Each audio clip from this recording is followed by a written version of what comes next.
Hello and welcome to AirgunWeb.com, your home for honest and real-world airgun reviews and information. We bring you the facts, not fluff. Today we're going to do something a little bit different. See, last month we took our AT44 QE Long 25 cal, took it out of the box, went down to the range, and just put some shots through it. You know, it did pretty well. In fact, these are the groups we got at 50 yards. We had a little wind blowing, hadn't done anything to the gun. This is not too bad, but I know it could do better. So I've done a little work to the gun and nothing serious, and I'm going to actually walk you through that process today, but let's show you the results we're getting now. So this is my first shot group at 50 yards. It's definitely better, but this is what I started getting the rest of the day. This is a whole lot better. Now, there's a little bit of a trick to actually getting the shroud off properly and cleaning the barrel. There's some things you need to know so that you do it right and don't damage your rifle or need to order spare parts. That's what we're going to do today. So sit back and relax. Let's get started.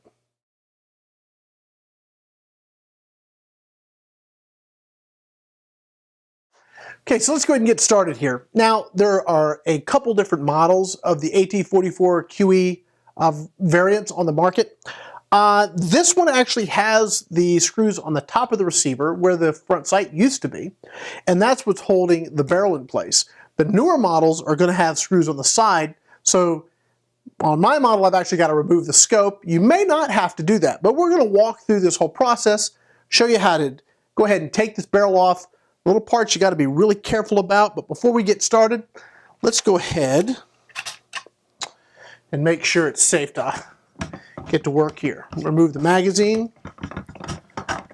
Go ahead and remove our air cylinder. Okay, so now there's absolutely no way the gun can accidentally discharge and cause any problems. So let's go ahead and take our scope off. Again, if you have the newer model that has the grub screws on the side, you won't have to do this. Alright, so I've got screws right here on the top. Use my Allen wrench. And this particular one actually has two sets of screws. It has an upper screw and a lower screw. So you're going to take the uppers all the way out. The models that have the grub screws on the side only have a single screw, so you don't have to do this. Okay, now we're going to loosen the inner screw. There we go. Now before we do that, let's take the shroud off. Okay, so to remove the shroud, we're going to do this first. But I think we actually need this tight for this to work right. Now what I'm going to do is take the internals out and we're going to lay them down in the order they come out in the right direction so that when we put them back, they all go back the same way. Okay. All right. There's 1, 2, 3, and 4. So what we have here, we have got 4 baffles. We've got 2 plastic baffles with some type of material that helps muffle the sound, and then we've got 2 metal baffles which are just to trap the air as it comes through. Now the next part is something that if you don't know you need to do, it can give you a bit of a problem. There's a 14mm nut in there and we need to unscrew that to safely get the shroud off. So let's see if I can do this here.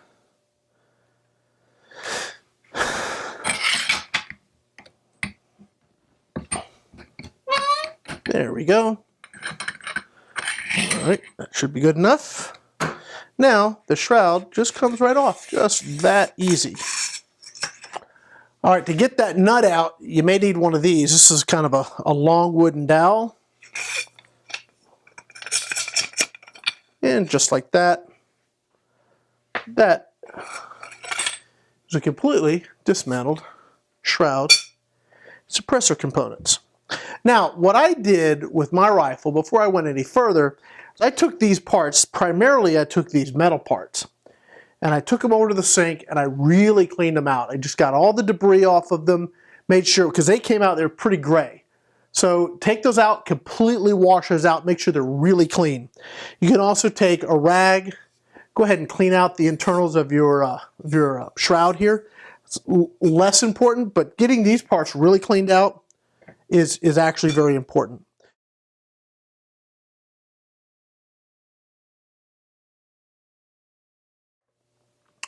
So the next thing we got to do now is we're going to remove the barrel. Now this is something you're going to need to do or potentially want to do even if you just want to clean the barrel. So let's say you don't have a QE model, let's say you have a stock AT44 or maybe even one of the BT65s, it pretty much works the same way. You're going to need to remove the barrel. Now to do that, we need to take these inner screws out, or at least loosen them up well. Okay, there's that one.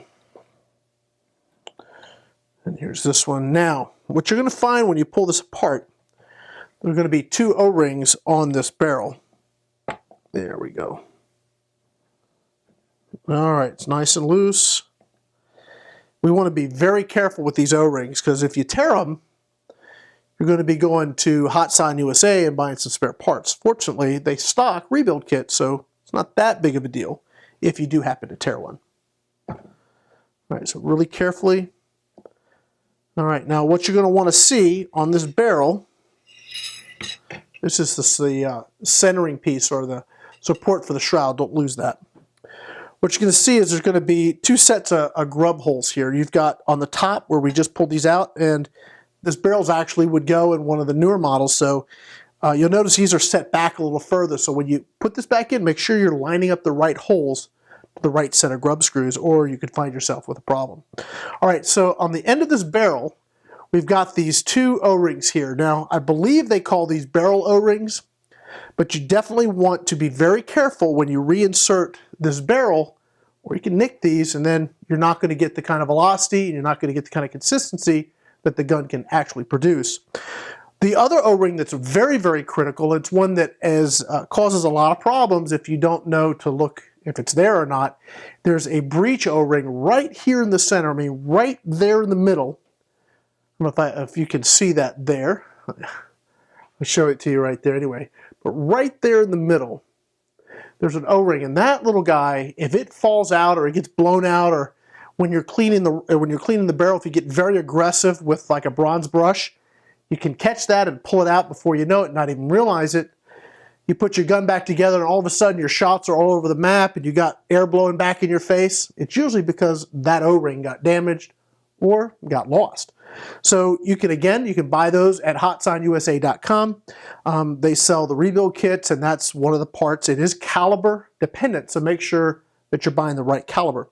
So once this is all apart, it's very easy to clean the barrel. I use, initially, I'll use like a bronze brush, get it good and clean, push a bunch of patches through it, and when they come out clean, then you know you're pretty much done. Now, when it comes time to put this back together, what I'm going to use is a little silicone on these O-rings to make it go back more smoothly. Make sure we don't nick them. If you don't have silicone, buy some, because you're going to need it. Okay, now I'm going to take our shroud support and add that here. Make sure I'm lining up with the right grub screws, which I am. Very carefully get that back in, and that's it. Now when you begin to tighten these down, just kind of give the barrel a little wiggle because they'll self-center. You want to make sure you kind of find the center point. That's going to make sure your transfer port is perfectly lined up, give you your best consistency and velocity. Okay, that's there. And just make sure here. Okay, get both of those screws locked down tight, and I don't have any more play in the barrel.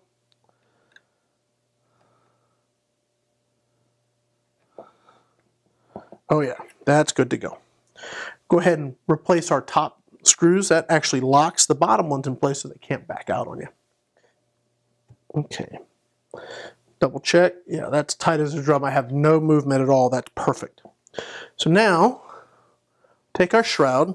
Now on the shroud, you've got a vent hole. Now when you're putting it back on, you want to make sure the vent hole's aimed downward, because if not, it'll just blow air on you. You don't want to do that.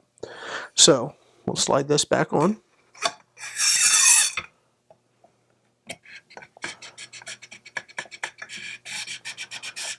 It goes on pretty easily. If you start feeling like you're having to force something, something's not right, stop. Okay, now this little end cap that holds everything together, it's got an O-ring on it. So again, take some of our silicone.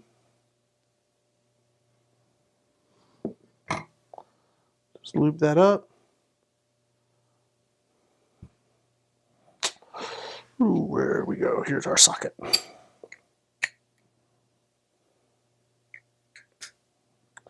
And we will reinstall this. Just kind of spin it as you put it in. You want to be sort of careful with that. And it'll find its way.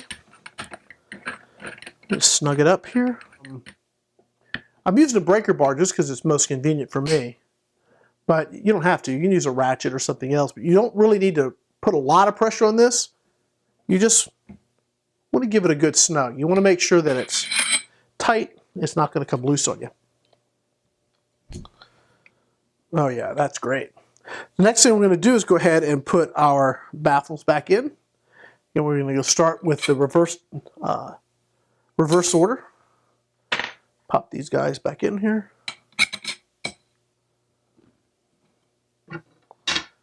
They're in. Take this guy.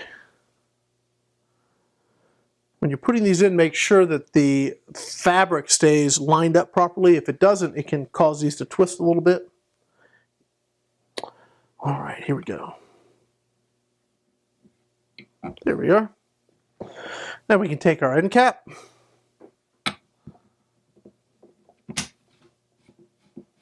Simply screw it back on. All right, so now the shroud is back together. It's nice and definitely no movement there. That's perfect. Go ahead and remount our scope. So now that I got the scope all mounted and we're basically ready to go do some testing, let's take it out and shoot at 50 yards and see what kind of difference it makes. Now, I already know that it made a pretty significant difference, but I haven't shown you the 100-yard groups yet. Those were pretty cool too.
Well, that wraps up our video today. I hope that was helpful and useful to show you guys how to take the barrel out safely and easily, and more importantly, get it back together without breaking stuff or having to go and order parts. Just be very careful with those O-rings when you're taking the barrel out and putting it back in. And also be very careful to watch that breech O-ring, because that has a tendency to grow legs and run away. Now, in my first video and some in the comments, I actually alluded to maybe working on tweaking the power curve a little bit. As I was looking at my Crony tapes, and they were very consistent, this gun is really shooting right where I want it to shoot. After full fill, it takes about 2 or 3 shots to reach the plateau, and it just sits there until it reaches the end of its, end of that power curve, and then it just falls off. And changing it really isn't going to make much of a difference, if any, and it's shooting so well, I decided really not to mess with it. At some point, maybe we'll get to that, but this rifle really doesn't need that kind of adjustment. It just needed a good cleaning. That's what we did, and we got great results.